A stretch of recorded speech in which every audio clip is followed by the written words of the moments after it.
जो लोग ये बोल रहे हैं कि इसकी वजह से बढ़ जाता है, तो ये समझिए कि ऐसा कुछ नहीं होता है, ये बिल्कुल ही गलत है, ये मिथ्या है कि इसकी वजह से बढ़ जाएगा। जी नहीं, ऐसा नहीं हो सकता है। इसकी वजह से टेढ़ा हो सकता है, या फिर उसको जो पार्ट है उसको, ये समझिए इसको करने से आप श्रिंक कर सकते हैं, मतलब वो छोटा हो सकता है। तो ऐसा तो नहीं है कि लेंथ बढ़ जाएगी, इसके पीछे कोई भी लॉजिक नहीं है। अगर कोई कहता है कि हाँ बढ़ता है, तो वो बिल्कुल गलत है।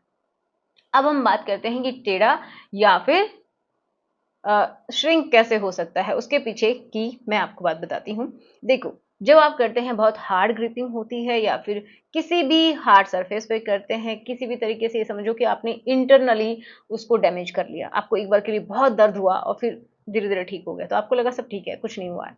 लेकिन कभी कभी क्या होता है कि इंटरनल जो टिश्यूज होते हैं ना, वो डैमेज हो जाते हैं। जब वो डैमेज होते हैं, फिर उनका जो रिपेयरिंग का काम चलता है, क्योंकि हमारी बॉडी का ये नेचर है कि वो अपने आप को रिपेयर करती है जैसा उससे हो पाता है।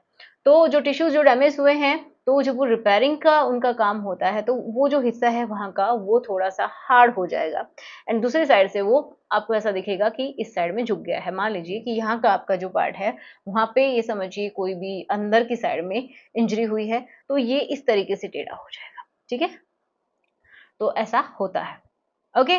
दूसरी बात ये कि अगर वहाँ की ब्लड वेसल्स में, या फिर जो नर्व्स हैं जिनकी वजह से आपको सेंस महसूस होता है, उनमें कोई डैमेज हो गया है, तो ईडी की प्रॉब्लम भी हो सकती है, या फिर परमानेंट ये समझिए ईडी हो सकती है कि आपको कभी तनाव आए ना, क्योंकि वहाँ का जो सेंसिटिव जो हिस्सा है वही खत्म हो गया है।